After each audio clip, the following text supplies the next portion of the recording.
Well, my name's Chris Wolf. I am a singer-songwriter.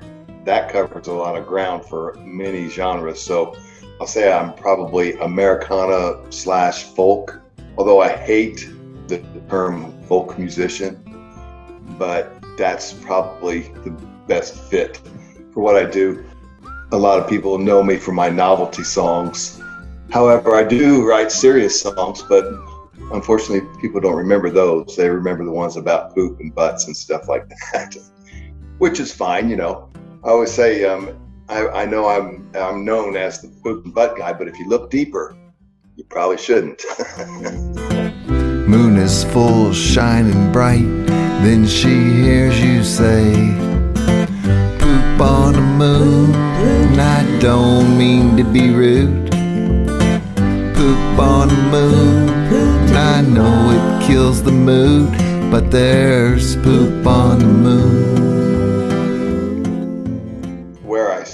Where it all started was probably when I was 6 or 7 years old, and a local teenage girl was mine and my sister's babysitter, and I thought she was really cool, and she was probably 14 or something, but I thought she was grown, you know. And she would come over with Beatle records and the Dave Clark Five and Paul Revere and the Raiders, and I thought that was really cool.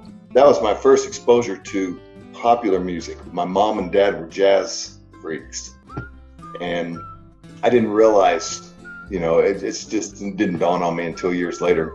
But they were into jazz, and they would listen to a lot of Ramsey Lewis and Oscar Peterson, and at that point, I was all about Becky and her records when she would come babysit.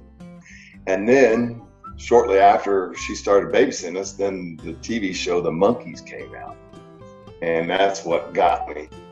And my first instrument was 2 Quaker Oak boxes, which are actually cylinders. And I found some electrical tape in my dad's garage, and I taped them together and I played bongos. And my first song was actually called Bongo Player. And that was the only lyric, bongo player, oh yeah, that was it. But then I didn't do anything with music. I was passionate about listening to it, but I didn't ever see myself performing or anything until I was in my early 20s, and my middle brother, Joe, asked for a guitar for Christmas, and my dad got him this old used Sears hollow body electric guitar. And he plinked around on it. I had already moved out of the house, but my youngest brother was still living there, and he was probably 12 or maybe 13. And he picked up the guitar and just took over. And he's pretty well known in the music scene in Indy. He was the bass player for the Birdmen of Alcatraz, and he plays in many projects. And he covers everything from jazz to rock to you name it, he can play it. But he became a monster. And so when my wife at the time and I would go visit my parents, I would always say, hey, Steve, show me something on guitar. And he would show me how to play Walk This Way or Sunshine of Your Love or something like that. And then I forgot about it. Well, the day after I got married to my first wife, we didn't have any money, and her sister put us up in the Hyatt Regency, which was brand new with the Eagle's Nest. We got our room and we threw all the envelopes from the wedding down and we counted up our money. And it wasn't a whole lot, maybe $500, but to us that was like, whoa, you know, we were mid-20s. And the next morning they were having the WNAP Free Fair, which was kind of like the WTTS garage sale that they do at the fairgrounds, but this was at the convention center. And we went down there with our big handful of money, and my wife got a winter coat and I got an Ibanez acoustic guitar.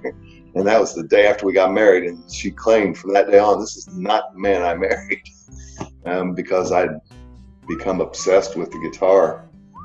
And so I started playing, and I took some lessons from a local legend, Dave Morgan, great fingerstyle acoustic guitar player, blues guy. And then he started booking me to play shows. This is in the early 80s. But I was green. I didn't know anything about it. And I was just doing old blues covers, Mississippi John Hurt and Blind Blake and stuff like that. And I wrote a couple of songs, but that was not like my focus. I wanted to be the next Leo Kottke, because when the first time I heard Leo Kottke, it completely changed my entire view of the guitar. I was playing with a flat pick and strumming John Prine and Neil Young, and then I heard Leo Kottke, and I was like, I want to sound like that guy. And so I started researching, and that led me to the blues guys, and then the blues guys led me to Merle Travis and Chet Atkins and Jerry Reed, and that took me through the whole gamut. And so the 80s and early 90s, I didn't listen to any radio music or anything. I didn't know what was even going on. I was listening to acoustic finger style guitar players, whether it's back to the blues or current day masters like Leo Kottke.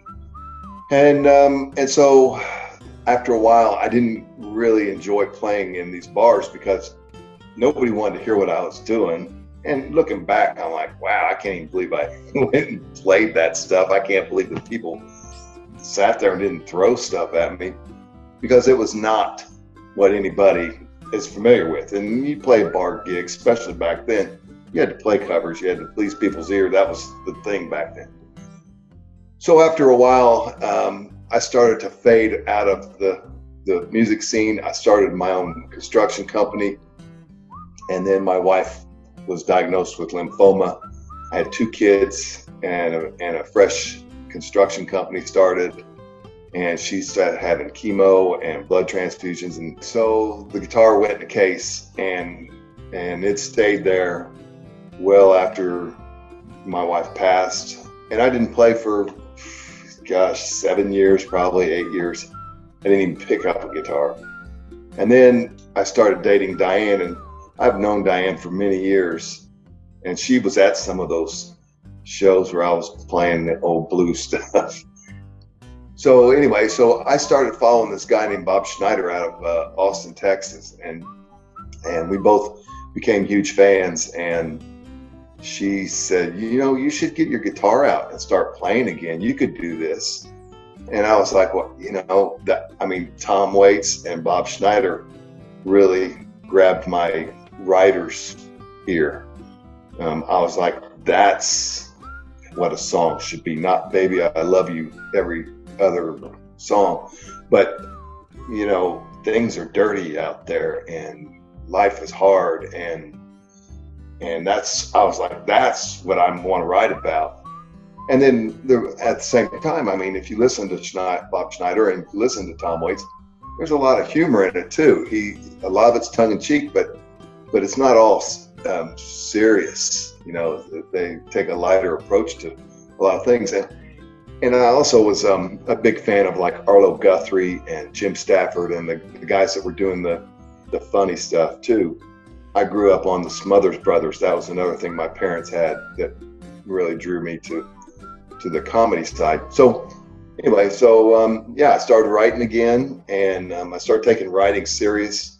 And that was back in 2001 or 2, probably 2, and never looked back. And I've continued to follow that path of writing and trying to make people feel something, not just, oh, that's a sweet song. Although I do have a couple that I would hope that they would say that. But I try to make people either laugh. I love to make people laugh, but I also try to make them see the real life that's going on out there. And that's where my focus has been since Diane convinced me to pick my guitar back up. And I'm glad she did, because I've completely grown in a completely different direction from the guy I was when I put the guitar away. Don't worry, I'll do all the work. Just like old Tricky Dick before he was a jerk. I know that you will do your part, 'cause you always had that stone cold heart.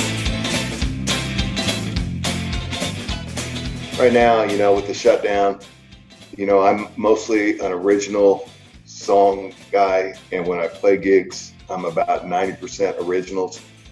But during the shutdown, I decided to hunker down and learn some covers, but not just wagon wheel and everything like that, but things that are going to sound familiar to people's ear, or that they will hear and go, oh, I haven't thought about that song forever.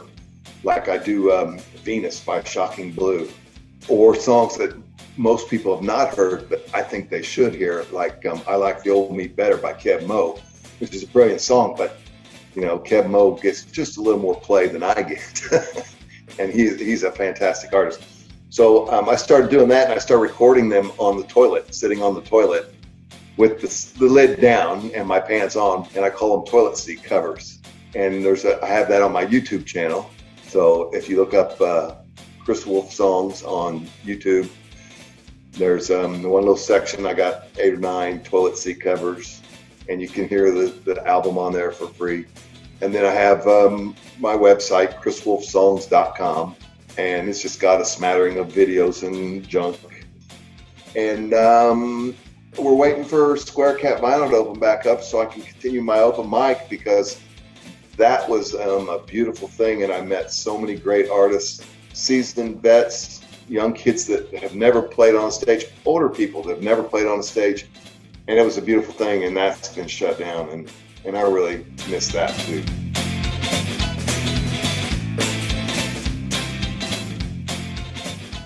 One, two, three, four.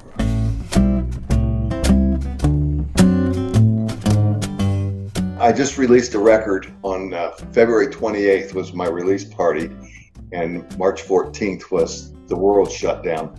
So I've got this huge stack of records, CDs actually, that I can't wait to get back out there, because I got to unload some.